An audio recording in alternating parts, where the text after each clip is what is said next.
30 مئی 2024 بروز جمعرات حیدرآباد کا ایک علاقہ ہے پریٹ آباد، سلنڈر کی شاپ پر سلنڈر پھٹا، اس کے ساتھ ساتھ دیگر سلنڈر بھی پھٹے۔ 52 تقریباً لوگ جو ہیں وہ اس کا شکار ہوئے، ان میں سے 12 لوگ انتقال کر چکے۔ اللہ پاک پیارے حبیب صلی اللہ علیہ وسلم کے صدقے میں جو اس میں وفات پائے، اللہ ان کو غریق رحمت فرمائے، بے حساب بخشے۔ جو زخمی ہیں اللہ پاک ان کو روح صحت کرے۔ اور میں فوت شدگان کے عزیزوں سے تعزیت بھی کرتا ہوں، زخمیوں کے لیے دعا گو ہوں کہ اللہ پاک ان کو در در کی ٹھوکروں سے بچائے اور ان کو صحت دے، پہلے سے اچھی صحت دے، نیکیوں بھری زندگی، سنتوں بھری زندگی نصیب کرے، سب کو صبر عطا فرمائے۔ جو مالی نقصان ہوا اللہ پاک اس کا بھی نعم البدل عطا فرمائے، جن جن کا نقصان ہوا وہ سب کو صبر عطا فرمائے۔ اللہ اللہ اللہ، اس میں سب میں ہمارے لیے عبرتیں ہیں۔ کبھی ہماری زندگی کا چراغ بھی اسی طرح گل ہو جائے گا، اچانک ہی ہونا ہے، یہ اچانک ہی ہوتے ہیں، دھماکے بھی اچانک ہو جاتے ہیں۔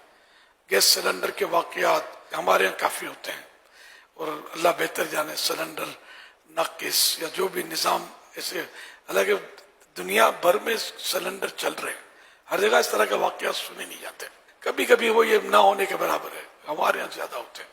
اللہ پاک ہم پر رحمت کی نظر فرمائے۔ جو بھی کام کرتے ہیں اللہ کے دیانتداری سے کریں اور لوگوں کی جانوں سے نہ کھیلیں۔ میرے پاس جو کچھ ٹوٹے پھوٹے اعمال ہیں اور جو مجھے اپنے اعمال کا ثواب ایصال کریں، میں سب بارگاہ رسالت میں نظر کرتا ہوں، اور سرکار صلی اللہ علیہ وسلم کے طفیل جو یہ 12 افراد بتائے گئے یا جتنے بھی افراد اس حادثے میں خصوصاً فوت ہوئے، میں ان کو ایصال ثواب کرتا ہوں اور ساری امت کو ایصال ثواب کرتا ہوں۔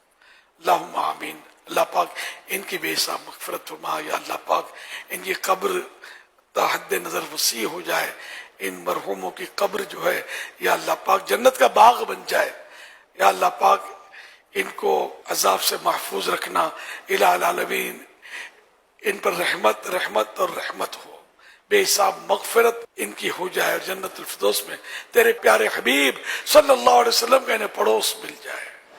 تمام سوگواروں کو اللہ پاک صبر عطا کر دے، اور صبر پر ڈھیر سارا اجر عطا کر دے، سب پر رحمت کی نظر فرما۔ اس حادثے کے ذریعے ہمیں بھی اپنی موت کی یاد اور اس کی تیاری نصیب کر دے۔ اللہم آمین بجاہ خاتم النبیین صلی اللہ تعالی علیہ وآلہ وسلم۔